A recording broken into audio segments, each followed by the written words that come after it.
नमस्कार दोस्तों, स्वागत है आप सभी का आपके अपने यूट्यूब चैनल ऑब्जेक्टिव सेंटर पर। जैसा कि आपको पता होगा कि अगर आप लोग आईटीआई का एग्जाम देने जा रहे हैं, तो जो भी क्वेश्चन पूछे जा रहे हैं वर्कशॉप कैलकुलेशन एंड साइंस से, वह निम्न के ही पीडीएफ से पूछे जा रहे हैं। तो इस वीडियो में हम लोग निम्न के इंपॉर्टेंट क्वेश्चन के बारे में डिस्कशन करेंगे। चैप्टर वाइज अब हम लोग क्लासेज स्टार्ट कर दिए हैं। ठीक, अब देखिए यहाँ पर workshop calculation and science second year ये निम्न के क्वेश्चन है।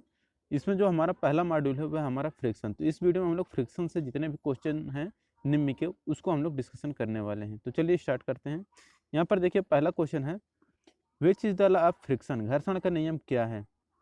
तो देखिए यहाँ पर घर्षण का नियम जो होता है वो रहता है कि friction force is independent over the area and shape of contacting surface, यानी कि जो घर्षण बल होता है यह संपर्क सतहों के क्षेत्रफल और आकार पर स्वतंत्र है। तो यहाँ पर आपका 1 का ए आंसर करेक्ट हो जाएगा। ठीक,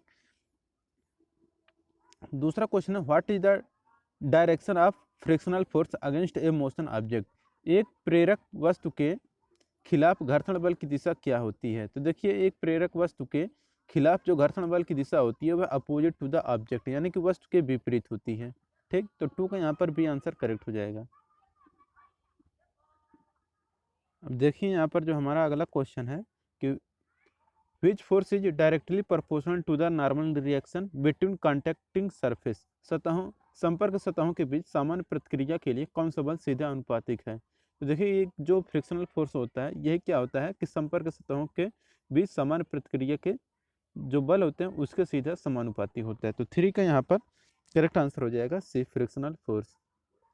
अब देखिए यहाँ पर चौथा क्वेश्चन है, which one of the following act in between the wheel and roads if wheels are able to run on road, पहिया और सड़क के बीच निम्नलिखित में से कौन सा कार्य करता है यदि वाहन सड़कों पर चलने में सक्षम है। तो देखिए ये जो कार्य करता है ये हमारा रहता है घर्षण बल, यानी कि घर्षण बल जो होता है यानी कि फ्रिक्शन फोर्स, यहाँ पर हमारा ए आंसर करेक्ट हो जाएगा। ठीक, अब देखिए यहाँ पर है पांचवा, विच इज यूजफुल फ्रिक्शन। तो यूजफुल फ्रिक्शन यानी कि जो उपयोगी घर्षण बल है वह कौन सा होता है। तो देखिए जो उपयोगी घर्षण बल है वो हमारा रहता है जो हमारा ब्रेक शू लाइनिंग। तो ब्रेक शू लाइनिंग जो होता है ये हमारा उपयोगी फ्रिक्शन है। तो यहाँ पर इसका डी आंसर करेक्ट हो जाएगा। देखिए यहाँ पर छठा क्वेश्चन है, विच इज वेस्टफुल फ्रिक्शन, कौन सा बेकार घर्षण है। देखिए जो बेकार घर्षण होता है वो रहता है हमारा कि रियर एक्सल गियर। तो रियर एक्सल गियर जो रहता है ये हमारा वेस्टफुल फ्रिक्शन यानी कि बेकार घर्षण है। अब देखिए यहाँ पर सातवां क्वेश्चन है, which is depends on the frictional force, जो घर्षण बल पर निर्भर करता है वह कौन सा है। तो देखिए जो घर्षण बल होता है यह कांटेक्ट सरफेस यानी कि संपर्क सतहों पर निर्भर करता है घर्षण बल। यहाँ पर 7 के यहाँ पर बी आंसर करेक्ट हो जाएगा। अब देखिए यहाँ पर आठवां क्वेश्चन है, how coefficient of friction is expressed, यानी कि घर्षण गुणांक को कैसे व्यक्त किया जाता है। तो देखिए जो भी घर्षण गुणांक होते हैं इसको हम लोग व्यक्त करते हैं कि it is the ratio between frictional force and normal reaction, यानी कि जो घर्षण बल होता है यह सामान्य घर्षण बल और समान प्रतिक्रिया के बीच का अनुपात होता है। तो जो ये हमारा घर्षण गुणांक होता है यह घर्षण बल और समान प्रतिक्रिया के बीच का अनुपात होता है। आपको भी पता होगा जो यहाँ पर एफ इक्वल टू होता है म्यू इंटू आर। ठीक, जहाँ पर एफ होता है हमारा घर्षण बल होता है, म्यू क्या है हमारा घर्षण गुणांक है, और जो आर होता है हमारा नॉर्मल रिएक्शन होता है। ठीक, तो इसी को हम लोग बोलते हैं कि अगर म्यू इक्वल टू निकालेंगे हम लोग तो एफ बटा आर आ जाएगा, यानी कि घर्षण बल जो होता है घर्षण गुणांक जो होता है यह बल और जो नॉर्मल रिएक्शन रहता है इन दोनों का अनुपात होता है। तो यहाँ पर इसका बी आंसर 8 का बी आंसर करेक्ट हो जाएगा।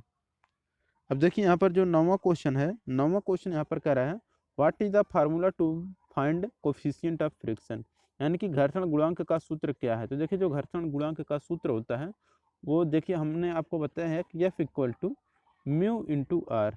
अब देखिए यहाँ पर जो फिगर दिया गया है, यहाँ पर जो ऑप्शन दिया गया है इसमें ऐसा कोई भी ऑप्शन नहीं दिया गया है। तो यहाँ पर देखिए यहाँ पर इन्होंने जो नॉर्मल रिएक्शन होता है इसको इन्होंने डब्ल्यू से व्यक्त किया है, यानी कि भार से व्यक्त किया है।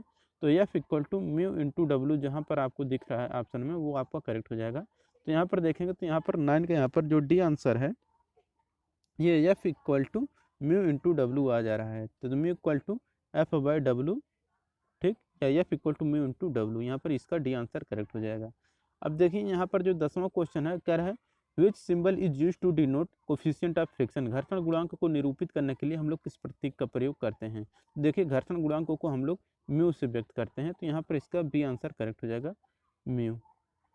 11 नंबर क्वेश्चन है what kind of friction is called is two object are in the contact at rest. ये दो वस्तुएं आराम से संपर्क में हो तो किस तरह के घर्षण को क्या कहा जाता है। देखिए जब आराम यानी कि जब वो स्टैटिक स्टेट में रहती हैं यानी कि रेस्ट में रहती हैं तो हमारा स्टैटिक फ्रिक्शन यानी कि स्थैतिक घर्षण कहलाता है। तो कोई भी अगर वस्तु रुकी हुई अवस्था में है तो उस पर जो बल लगता है वो हमारा स्थैतिक घर्षण होता है। तो 11 का यहाँ पर सी आंसर करेक्ट हो जाएगा। अब देखिए यहाँ पर हमारा जो 12 नंबर का क्वेश्चन है वो क्या है, कह रहे हैं which is the correct statement, यानी कि जो सही कथन है उससे आपको चूज करना है। तो देखिए जो सही कथन है ये होता है कि जो हमारा होता है कि sliding friction is always less than the limiting friction, यानी कि जो स्लाइडिंग घर्षण होता है यह हमेशा जो लिमिट घर्षण होता है उससे कम होता है। 13 नंबर क्वेश्चन है which of the angle is called angle of friction, यानी कि जो कौन सा कोण घर्षण कोण कहलाता है। तो देखिए जो घर्षण कोण होता है ये हमारा ये वाला जो एंगल है यही हमारा घर्षण कोण कहलाता है, यानी कि जो एंगल है ROS यही हमारा कहलाता है घर्षण कोण। तो 13 के यहाँ पर बी आंसर करेक्ट हो जाएगा। 14 नंबर क्वेश्चन है what is the coefficient of friction if the angle of friction is theta. यहाँ पर क्यों नहीं रहेगा, ये आपका थीटा रहेगा, ठीक। तो यदि घर्षण कोण का मान थीटा है तो घर्षण गुणांक का मान कितना होगा।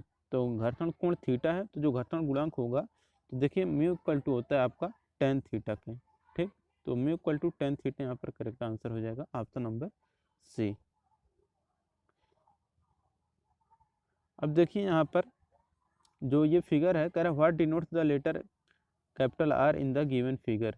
तो दिए गए आंकड़ों में जो कैपिटल R प्रदर्शित है या क्या दर्शाता है। तो देखिए यहाँ पे जो कैपिटल R है ये हमारा नॉर्मल रिएक्शन होता है, तो यहाँ पे इसका करेक्ट आंसर हो जाएगा नॉर्मल रिएक्शन कैपिटल R वाला, option number D normal reaction.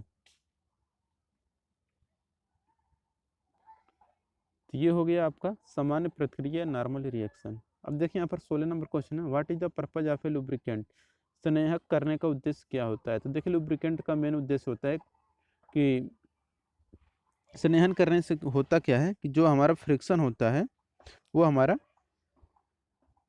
Lubrication करने से क्या होता है कि जो स्नेहन होती है हमारा फिर घर्षण को कम करने के लिए हम लोग स्नेहन करते हैं, लुब्रिकेंट का प्रयोग हम लोग करते हैं टू रिड्यूस फ्रिक्शन, फ्रिक्शन को कम करने के लिए हम लोग लुब्रिकेंट का यूज करते हैं। 17 नंबर क्वेश्चन है what type of lubricant is used in wick feed lubrication system. Wick feed स्नेहन प्रणाली में किस प्रकार के लुब्रिकेंट या स्नेहक का उपयोग किया जाता है। तो देखिए इसके लिए जो यूज किया जाता है वह किया जाता है लूब ऑयल का प्रयोग किया जाता है। तो यहाँ पर इसका आंसर करेक्ट हो जाएगा लूब ऑयल। 18 नंबर का क्वेश्चन है which lubrication system is provided with a ring oiler to splash lube oil continuously around the parts. Parts के आसपास लगातार चिकनाई तेल छिड़कने के लिए रिंग ऑयलर के साथ कौन सी स्नेहन प्रणाली अपनाई जाती है। तो इसके लिए किया जाता है स्प्लैश फीड सिस्टम। तो 18 का यहाँ पर करेक्ट आंसर हो जाएगा सी स्प्लैश फीड सिस्टम। देखिए 19 नंबर क्वेश्चन है what is the name of the lubrication system. ये जो फिगर में लुब्रिकेशन सिस्टम दिख रही है किस प्रकार का लुब्रिकेशन सिस्टम है। तो ये जो आपको फिगर दिख रहे हैं हमारा कहलाता है टी हैंड प्रेशर गन। तो टी हैंड प्रेशर गन यहाँ पर कहलाता है, यहाँ पर देख सकते हैं ये टी हैंड है हमारा प्रेशर गन। 20 नंबर क्वेश्चन है which is use to reduce the friction of machine part. Machine भागों में घर्षण को कम करने के लिए किसका यूज किया जाता है। तो देखिए मशीन भागों में घर्षण को कम करने के लिए हम लोग जो यूज करते हैं वो हमारा रहता है लुब्रिकेंट। तो लुब्रिकेंट का प्रयोग हम लोग मशीनों में घर्षण को कम करने के लिए यूज करते हैं। 21 नंबर क्वेश्चन है which is the main purpose of using the lubricant oil in engine moving part. Engine के बढ़ते भागों में लुब्रिकेंट तेल का उपयोग करना मुख्य उद्देश्य क्या है। तो इसका जो मेन उद्देश्य होता है रहता है टू रिड्यूस फ्रिक्शन, यानी कि घर्षण को कम करने के लिए किया जाता है। 22 नंबर का क्वेश्चन है what causes the efficiency of a machine by maintaining the lubrication. स्नेहन को बनाए रखने के लिए किसी मशीन की दक्षता क्या होती है। तो ये जो मशीन की दक्षता होती है बढ़ जाती है। तो लुब्रिकेशन करने से क्या होता है कि जो मशीन की दक्षता होती है वह बढ़ जाती है। अब देखिए यहाँ पर 23 नंबर क्वेश्चन है which way the coolant acts as a lubricant. किस तरह के शीतलक एक स्नेहक के रूप में कार्य करते हैं। तो देखिए ये जो कार्य करते हैं, आप कार्य करते हैं कि to carry away the heat, यानी कि गर्मी को दूर भगाने के लिए हम लोग शीतलक का प्रयोग और स्नेहक का प्रयोग करते हैं। तो शीतलक जो होता है एक स्नेहक के रूप में करते हैं हम लोग गर्मी को दूर भगाने के लिए। 24 नंबर क्वेश्चन है, what is the force required to move a body of mass 1000 kg if the coefficient of friction is 0.4, assume 1 kg equal to 10 newton. तो यहाँ पर 1 kg इक्वल टू 10 न्यूटन आपको रखना है। तो यहाँ पर यदि घर्षण गुणांक 10.4 है, द्रव्यमान 1000 किलोग्राम है, कि शरीर को स्थानांतरित करने के लिए आवश्यक बल क्या होता है, 1 किलो इक्वल टू 10 न्यूटन मान लें यहाँ पर। तो देखिए यहाँ पर आपका करेक्ट आंसर जो आएगा वो आएगा ये वाला 4000। ठीक, अब देखिए यहाँ पर देखिए जो घर्षण गुणांक है ये कितना किलोग्राम दिया गया था, 1000। अब इसको न्यूटन में अगर हम लोग चेंज करेंगे तो यहाँ पर कह रहा है कि 1 किलो इक्वल टू 10 न्यूटन मान लें। तो यहाँ पर 1000 है तो कितना हो जाएगा, 4 जीरो हमारा हो जाएगा ना, तो यहाँ पर 4 जीरो हो जाएगा। अब इसे में हम लोग घर्षण गुणांक का गुणा कर देंगे 10.4 का। तो देखिए अब 10.4 का गुणा जब हम लोग 10,000 में करेंगे तो ये हमारा कितना आ जाएगा, 4000। तो यहाँ पर 4024 का ये आंसर करेक्ट हो जाएगा। 25 नंबर का क्वेश्चन है, what is the coefficient of friction if a force of 30 newton is required to move a body of mass 35 kg, assume 1 kg equal to 10 newton. यदि 30 न्यूटन के बल को बड़े पैमाने पर 35 किग्रा को स्थानांतरित करने के लिए घर्षण गुणांक क्या होगा। तो देखिए घर्षण गुणांक यानी कि म्यू इक्वल टू होगा F/R होगा। तो F का मान यहाँ पर 30 न्यूटन दिया है, बटे R यहाँ पर 35 कहा है, तो 35 ये कहा है। तो इसके बाद यहाँ पर किग्रा में ये 1 किलो इक्वल टू 10 न्यूटन मानना है। तो यहाँ पर हमारा कितना हो जाएगा, 350 हो जाएगा। तो 30/350 जब हम लोग करेंगे तो 25 के यहाँ पर सी आंसर करेक्ट हो जाएगा, 0.0857। ठीक, तो 25 का सी आंसर यहाँ पर करेक्ट हो जाएगा।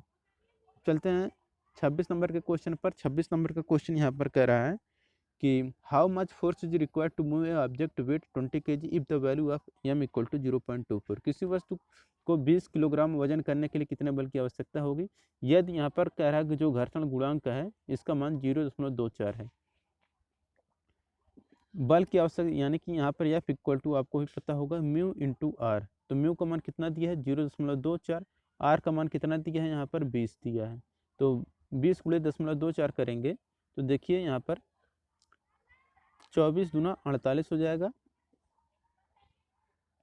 तो यहाँ पर हमारा करेक्ट आंसर हो जाएगा 4.8।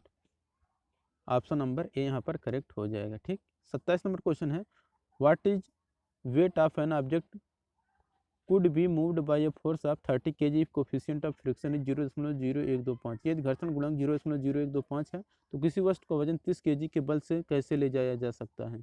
देखिए ये जो कैसे ले जाया जा सकता है यानी कि यहाँ पर आर का मान पूछा है। ठीक, तो यहाँ पर देखिए आर इक्वल टू क्या हो जाएगा, F/म्यू। ठीक, तो एफ का मान कितना दिया है, यहाँ पर 30 दिया है। म्यू का मान कितना है, 0.0125 है। इसको जब हम लोग सॉल्व करेंगे तो यहाँ पर करेक्ट आंसर आ जाएगा डी 24। यहाँ पर हमारा करेक्ट आंसर हो जाएगा। ठीक, अब देखिए 28 number question, what is the angle of inclination if a weight of 150 kg is in equilibrium and the value of m equal to 0.5773। झुकाव कोण क्या होगा यदि 150 किलोग्राम का वजन संतुलन में है और m इक्वल टू 0.5773 है। तो यहाँ पर देखिए जो आपका करेक्ट आंसर आएगा वो आएगा आपका 30 डिग्री, क्योंकि यहाँ पर देखिए म्यू इक्वल टू होता है आपका tan थीटा के। ठीक, तो देखिए tan थीटा, अब यहाँ पर म्यू का मान कितना है, 0.5773 equal to tan theta.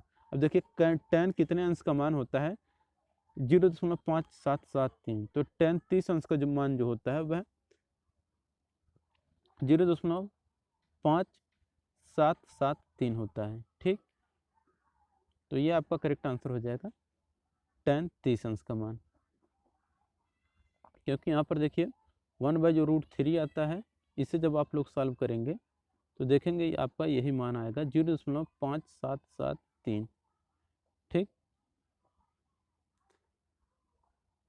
29 number का क्वेश्चन है, how much force is required to just slide a 20 kg object lying on a horizontal table if the m equal to 0.2 है। यदि जो घर्षण गुणांक है 0.2 है तो क्षैतिज तल पर पड़ी 20 किलो की वस्तु को स्लाइड करने के लिए कितना बल की जरूरत पड़ेगी। तो F equal to mu into R से निकाल लेंगे। म्यू का मान है 0.2, ठीक। आर का मान है यहाँ पर 20, तो 20 गुणे 0.2 करेंगे तो 20 दूना 40, यानी कि यहाँ पर 4 kg आ जाएगा। ऑप्शन नंबर सी यहाँ पर करेक्ट हो जाएगा।